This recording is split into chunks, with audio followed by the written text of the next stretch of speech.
if you didn't get your loaf of bread there, then you headed for the city. Now, I did not want to go on their streetcars because the people were filthy. So I would walk the 7-8 miles into the center of the city, and from store to store to store, you would look. Where there was a line, maybe you would find some sugar, maybe some bread, maybe some butter. That is about all. Going through one store to the other, there was nothing except maybe vodka, cognac, and ironically caviar, because caviar was not exported. The USSR did not have an agreement to export anything to the West. That is the way we lived for about a year and a half. I'm going to fast forward to 1949. Most of the people that I lived with wanted to get out of the Soviet Union.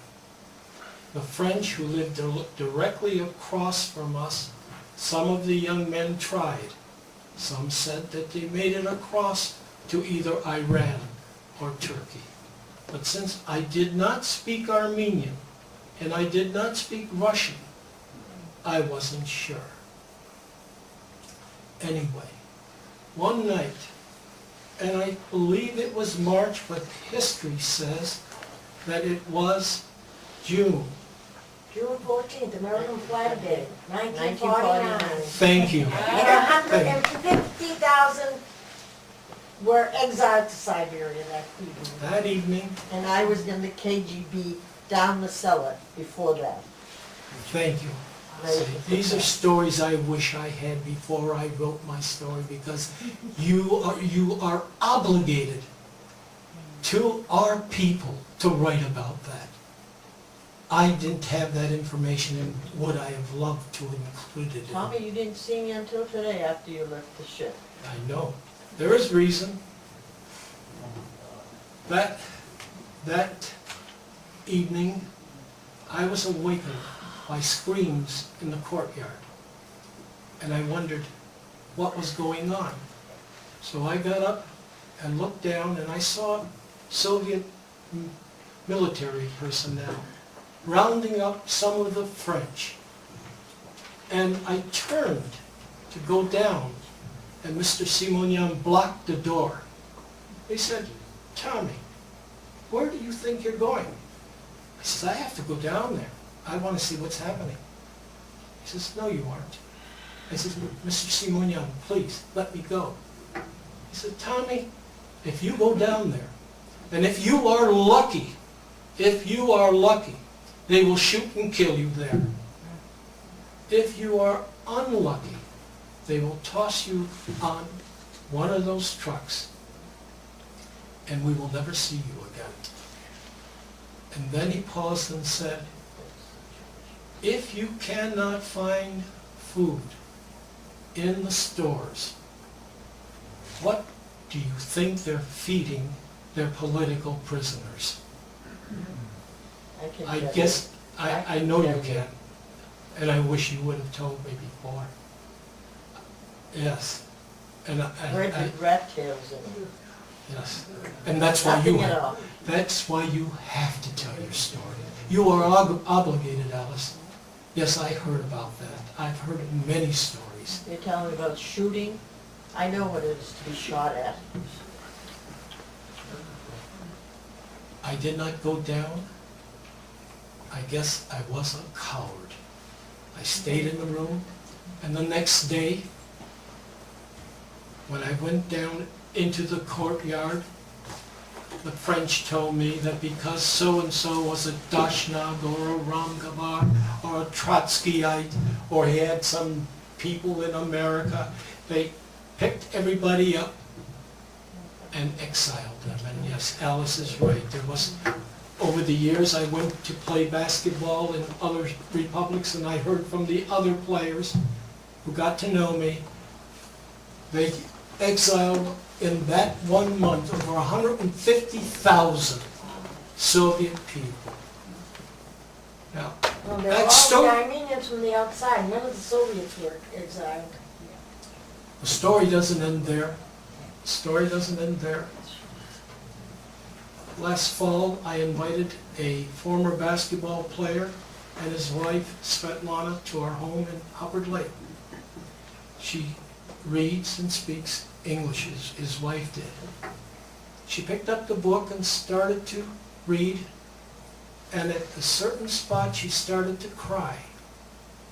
And I asked her, Svetlana, hinchulaca slino? She said, Chesaskano. Chesaskano. I said, then explain it to me, please. What is wrong? She said, Tommy, my father is a top official in the NKVD, which became the KGB. I was 10 years old, and I knew there was something wrong. My father would pace back and forth. He was ordered to round up his troops and to report to Nalbanyan Street in order to round up these people. He came back home late the following day, crying, hitting his head against the wall, shouting, Hayen, Hayen, Inchu Beke Aksonek. They are Armenians. Why are we doing this to them? The story doesn't end there. The next day, Svetlana goes to school.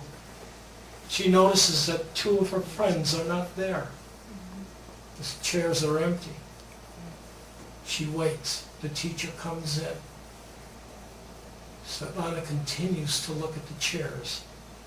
And the teacher says, don't wait for them. Their families are enemies of the people. I wasted my time on those children. And yes, they were oxforded. Well, I had to make a living. You know, I was alone, and up to that point, you sold whatever you had, and I was running out of things to sell. I wasn't with family. So, a repatriate from Port Said heard that I played basketball, and convinced me to go try out for the team. Well, I made the team. And over the next 10 years, I played basketball for the Soviet Union, and I traveled to almost every republic. The situation was almost the same. People would always tell us it's better in Moscow. Better than what? It's better in Moscow. You will find it in Moscow. Really, there wasn't anything in Moscow during Stalin's time. People suffered. And I never will agree with what Reagan said about the Soviet Union, that the Soviet Union is an evil empire. There are evil czars. There are evil czarinas. There are evil kings and queens. There are evil emperors, and there are evil presidents and vice presidents. But the people are like you and I.